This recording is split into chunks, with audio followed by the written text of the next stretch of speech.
যে রামিসার হত্যাকারীকে প্রকাশ্যে শাস্তি দেওয়া হোক, তিনি হাসলেন কথাটা শুনে। স্বরাষ্ট্রমন্ত্রী যখন গাড়িতে চড়তেছেন তখন অনেক মানুষ ভুয়া ভুয়া স্লোগান দিয়েছেন স্বরাষ্ট্রমন্ত্রীর সামনে। এটা অনাকাঙ্ক্ষিত ঘটনা ঘটে গেছে শুধুমাত্র ওনাদের আচরণের কারণে। এই বিচারের জন্য স্বরাষ্ট্রমন্ত্রীকে যখন প্রশ্ন করা হলো যে রামিসার হত্যাকারীকে প্রকাশ্যে শাস্তি দেওয়া হোক, তিনি হাসলেন কথাটা শুনে। উনি হাসলেন আর পুরো দেশের মানুষ কাঁদে।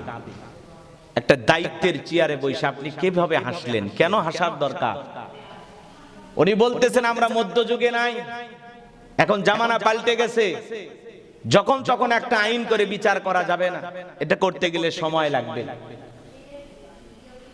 ডিএনএ টেস্টের রিপোর্ট আসতে 2 দিন সময় লাগবে। আইনমন্ত্রী বলেছেন, তদন্তকারীকে আমরা বলেছি যারা এই ঘটনার সাথে তদন্তকারী আছেন, প্রশাসনে যারা দায়িত্বশীল আছেন তাদেরকে আমরা বলেছি 7 দিনের মধ্যে রিপোর্ট দিতে হবে। তো স্বরাষ্ট্রমন্ত্রী এই হাসি দেওয়ার কারণে মানুষ কষ্ট পেয়েছে যে সব চেয়ারে বসে আসলে হাসা যায় না। এমন একটা ঘটনা পুরো দেশ যেহেতু কান্নাকাটি করতেছে, সোশ্যাল মিডিয়াতে ঘটনাটা ব্যাপকভাবে ভাইরাল হয়েছে, এই ঘটনায় হাসা যাবে না। এই জন্য উনি যখন প্রধানমন্ত্রীর সাথে এসেছেন ওই অবস্থায় স্বরাষ্ট্রমন্ত্রী যখন গাড়িতে চড়তেছেন তখন অনেক মানুষ ভুয়া ভুয়া স্লোগান দিয়েছেন স্বরাষ্ট্রমন্ত্রীর সামনে। এটা অনাকাঙ্ক্ষিত ঘটনা ঘটে গেছে শুধুমাত্র ওনাদের আচরণের কারণে।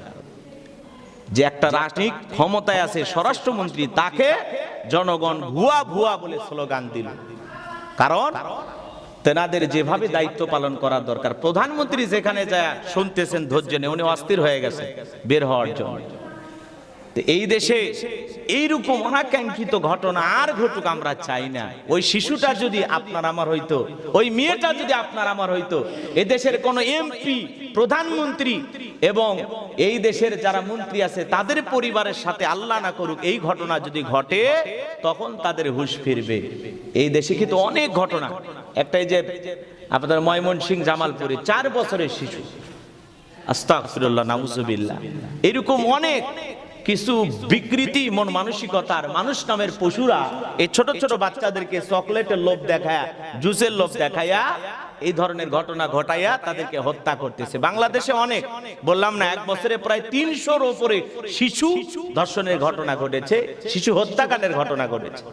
গতকালকে বগুড়াতে 6 মাসের শিশুকে হত্যা করেছে। তো এই যে ঘটনাগুলো ঘটতেছে, সমাজটা কেন জানি আবর্জনায় পরিণত হয়ে গেছে।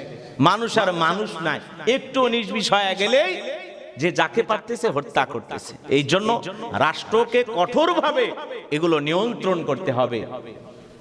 আইনের প্রতি মানুষের শ্রদ্ধা, আস্থা, বিশ্বাসের জায়গাটা ফিরিয়ে আনতে হবে।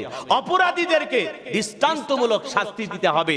সেটা যেই ব্যক্তি হোক না কেন, যত বড় উচ্চ লেভেলের হোক না কেন, যেই দলেরই হোক না কেন, দর্শকদের, অপরাধীদের শাস্তি নিশ্চিত না করা পর্যন্ত বাংলাদেশে অপরাধ কমবে না। কথা বলে ঠিক কি না?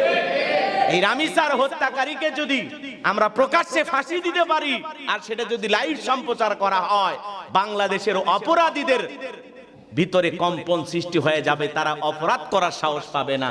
এজন্য আমরা মাননীয় প্রধানমন্ত্রী জনাব তারেক রহমানের কাছে বলবো, ঘটনা তদন্ত করা শেষ হয়ে গেলে অপরাধীকে আপনি প্রকাশ্যে ফাঁসি দেওয়ার ব্যবস্থা করবেন, যাতে বাংলাদেশে একটা নজির স্থাপন হয়।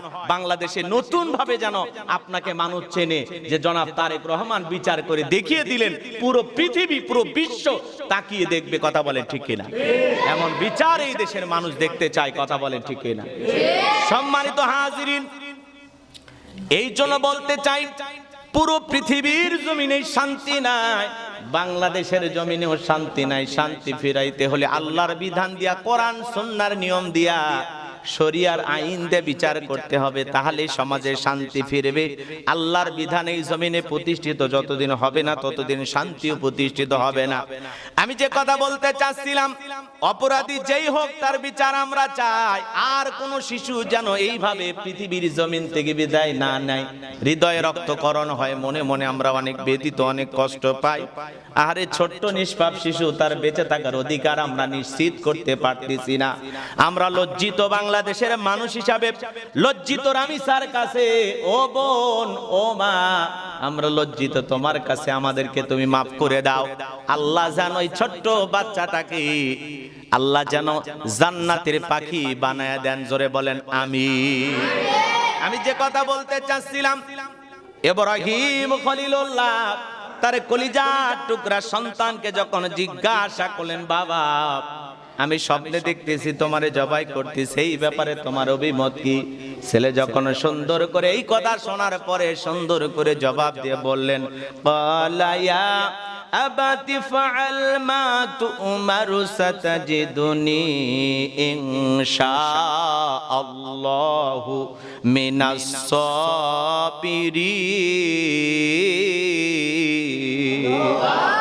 হে আমার পিতা, আপনাকে যা আদেশ করা হয়েছে আপনি তাই করুন। আল্লাহ ইচ্ছা করলে আপনি আমাকে ধৈর্যশীল হিসাবে পাবেন। সন্তান যখন এত সুন্দর জবাব দিয়ে দিলেন, ইব্রাহিম খলিলুল্লাহর বিষয়টা সহজ হয়ে গেল। কলিজার টুকরা সন্তানকে বাবাও রাজি, ছেলেও রাজি হয়ে গেল যখন, এইবার ইব্রাহিম আলাইহিস সালাম কি করলেন আমার আল্লাহ বলেন, ফালাম্মা আসলামা ওয়া তাল্লাহু লিল জাবিন। ইব্রাহিম আলাইহিস সালাম এবং ইসমাইল দুইজন যখন আনুগত্য প্রকাশ করলেন, ইব্রাহিম আলাইহিস সালাম তখন তার কলিজার টুকরা সন্তান ইসমাইলকে, তার পুত্রকে কাঁধ করে শোয়া দিলেন।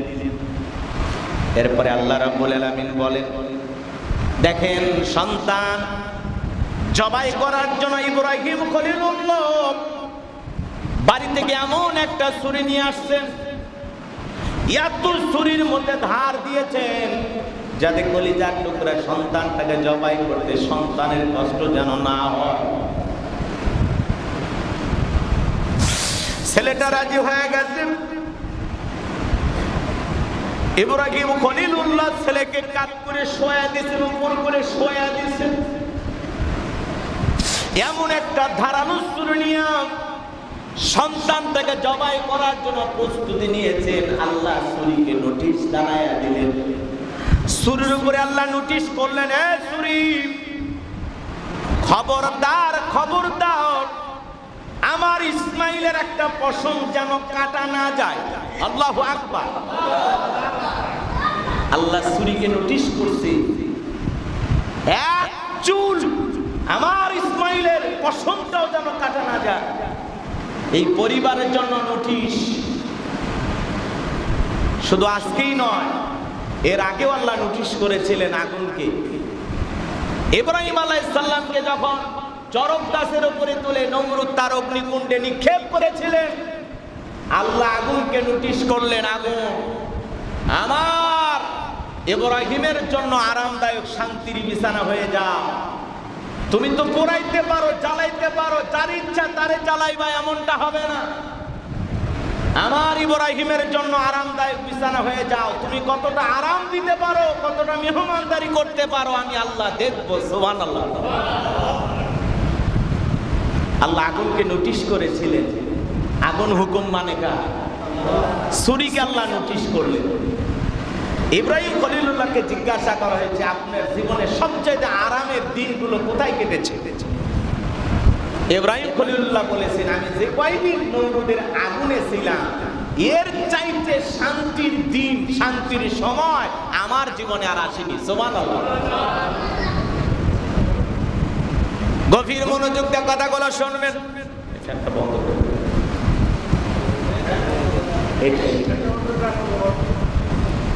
Light light. আল্লাহর খলিল ইব্রাহিম আলাইহিস সালাম যখন সন্তানকে জবাই করতেছেন, পুরোটা প্রস্তুতি নিয়েছেন, সন্তানটাকে জবাই করবেন, কিন্তু ছুরি চালায় কাটে না, কারণ ছুরি হুকুম মানছে কার?